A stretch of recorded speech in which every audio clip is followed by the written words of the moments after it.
आज ना अटैचमेंट के बारे में बात करते हैं।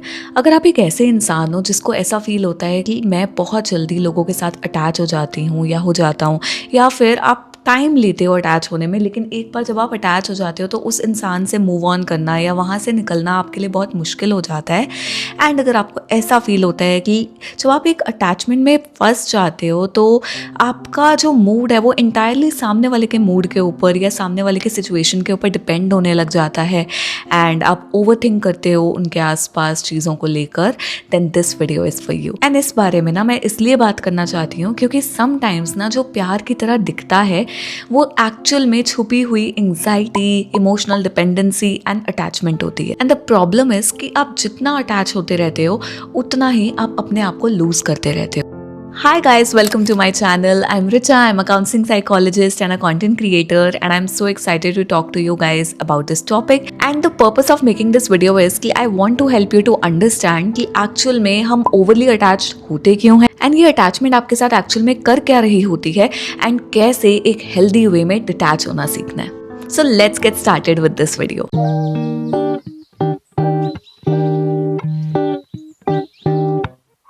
Alright, let's begin by understanding कि why we actually get overly attached.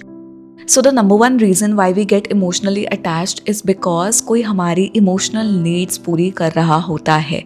Okay, it's not just about a person but what they are actually providing us with. Okay, so क्या वो हमें attention दे रहे हैं, validation दे रहे हैं, comfort दे रहे हैं, जिस वजह से हम उस इंसान के साथ attach हो रहे हैं. क्योंकि एक्चुअल में ये चीज़ें जो हैं कभी कभी हमारे पास्ट में मिसिंग होती हैं या फिर ये हमें बहुत ज़्यादा familiar लग रही होती है अपने पास्ट से, and which is why we actually get attracted to these qualities or get attached to these people.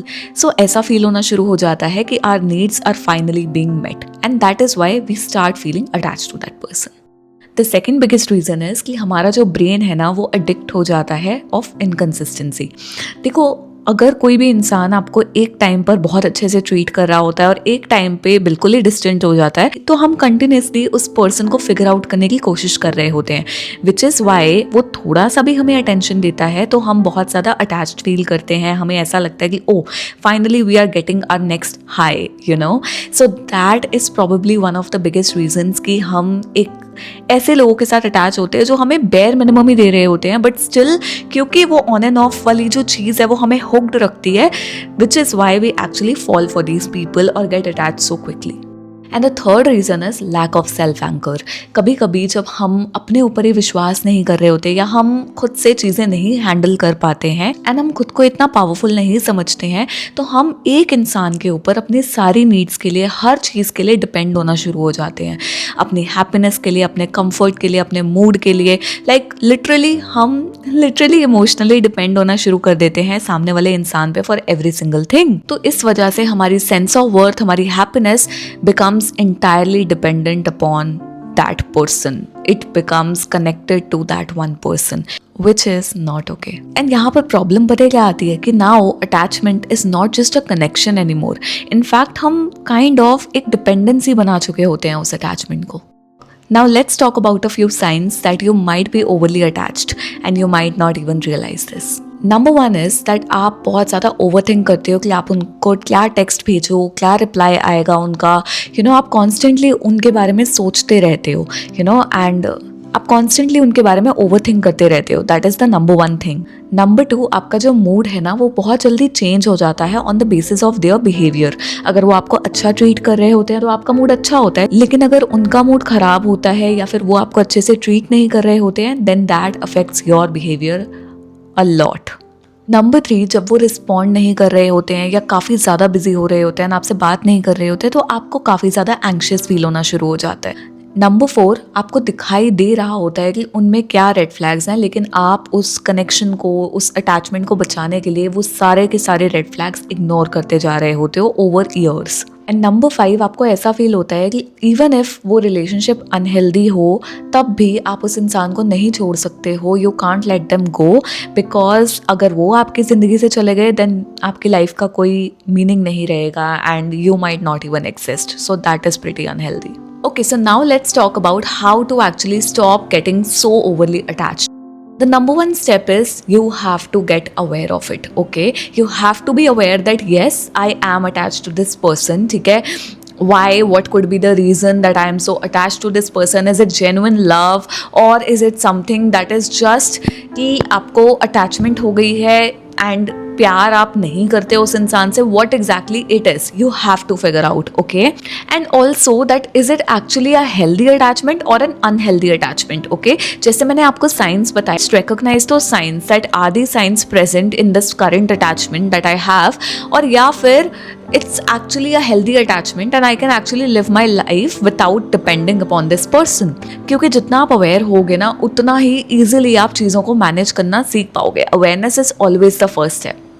Okay, so once you know that whether it is a healthy attachment or an unhealthy one, now you know कि unhealthy attachments को हमने deal करना है, right? So the second step is that whenever something happens, you need to pause before reacting. You need to create a gap between the emotion and that action or reaction.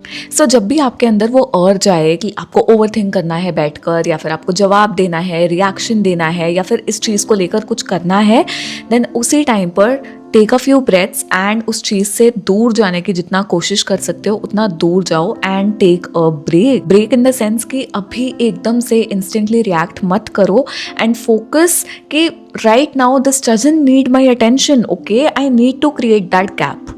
And the third step is that you need to build a parallel life for yourself. Okay, this step is extremely important. Okay, आप ये expect नहीं कर सकते हो कि आप एक person के ऊपर इंटायरली इमोशनली डिपेंडेंट हो एंड जस्ट इमेजिन कि अगर वो पर्सन आपकी लाइफ से चला जाता है तो how will you anchor your self, how will you take care of your self and actually be emotionally independent. You know, it's going to be so difficult. So हमने पहले से ही उस चीज़ को लेकर प्रिपेयर होना है that we don't have to be emotionally dependent entirely on somebody else. We need to have a life of our own as well. So start building your friendships, your goals, your routines so that आपकी भी एक parallel life हो apart from these people you're extremely attached to, and so that आपकी life सिर्फ एक person के around revolve ना करे. I know it's a difficult process, लेकिन जैसे ही आप step by step इन चीज़ों को करना शुरू करोगे and the more you practice it, the more easier it will become. Step number 4 is make a recovery plan. Okay, ज़्यादातर टाइम हम एंग्शियस इसलिए होते हैं क्योंकि हमें लगता है कि अगर ये पर्सन चला गया हमारी लाइफ से या फिर कुछ गड़बड़ हो गई तो पता नहीं क्या ही हो जाएगा. We are actually not even sure कि what is the worst thing that's going to happen. And वो अनसर्टिनिटी की वजह से ही हम उस एंग्जाइटी के लूप में रहते हैं. So you need to address that what is the worst thing that's going to happen. ज़्यादा से ज़्यादा क्या ही हो जाएगा, एंड अगर वो हो भी गया तो how am I going to deal with it, how am I going to get out of that situation, and how am I going to handle it. Okay, once you have a recovery plan, you will know that you can handle every single thing and that nothing can actually suck the life out of you. You can always get over anything and everything and you can always build yourself again.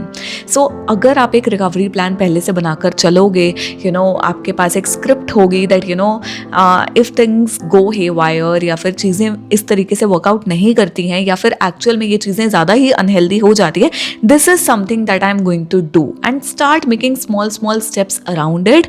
Start practicing दो scripts and yes, it will genuinely help you. Step number 5, regulate your emotions instead of suppressing them. देखो, detachment का मतलब ये नहीं होता है कि आपको चीज़ें हर्ट नहीं होती हैं या आपको फील नहीं होती हैं, बट उसका रिफ्रैक्टरी पीरियड बहुत ही शॉर्ट होता है. मतलब वो चीज़ें आपको लंबे टाइम के लिए कंट्रोल नहीं करती हैं, आप उन चीज़ों से बहुत जल्दी आगे बढ़ जाते हो. That is the step that we need to reach. So अपने आप को, अपने इमोशंस को रेगुलेट करने के अलग अलग आप तरीके ढूंढो so that you don't have to depend on the other person, और आपको हर सिचुएशन को बार बार ओवरथिंक करने की ज़रूरत पड़े या आपको गलत चीज़ों में पढ़ के अपने इमोशंस को सप्रेस करने की जरूरत पड़े. So what ever makes you happy, what ever makes you feel that okay this is helping me calm down, whether it's listening to music, whether it's journaling, whether it's taking a walk, whether it's talking to another loved one, whether it's actually prioritizing your well-being in that moment, whether it's meditation, do it. Okay, regulation is so much more healthier than suppressing your emotions.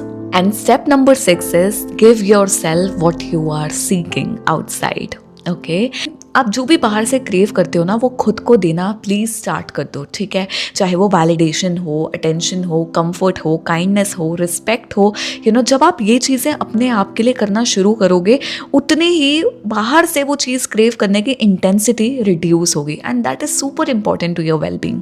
क्योंकि जब आप खुद के ऊपर depend होना शुरू हो जाते हो चीज़ों को लेकर, तो या तो आप हेल्दी लोगों को अट्रैक्ट करते हो which actually admire that confidence and actually want to give what you can actually handle and what you deserve, instead of treating you like whatever they want to do, so अपने आप को respect करना, अपने आप को वो चीज़ें देना बहुत इंपॉर्टेंट है। क्योंकि जब आपको ऐसा फील होगा कि यार ये तो मैं खुद के लिए कर ही सकती हूँ, then you will actually recognize what is actually a healthy attachment versus an unhealthy one.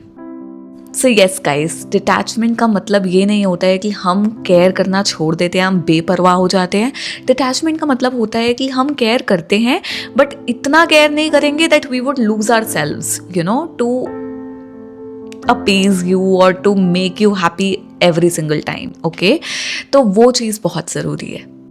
अगर आपको ऐसा फील होता है कि अटैचमेंट से मैं बहुत टाइम से डील कर रही हूँ, these issues are bothering me a lot, trust me, you are not alone, this is something जो कि काफ़ी लोग एक्सपीरियंस करते हैं, and that does not mean कि आपको सारी ज़िंदगी इसी लूप में फंसे रहना है। I hope these tips actually help you to get out of it, but yes, if you really need additional help then you can always book a therapy session with me. The link is in the description, and you can always go to my bio and check for the link of my website, and from there you can always talk to me and we'll figure it out for you.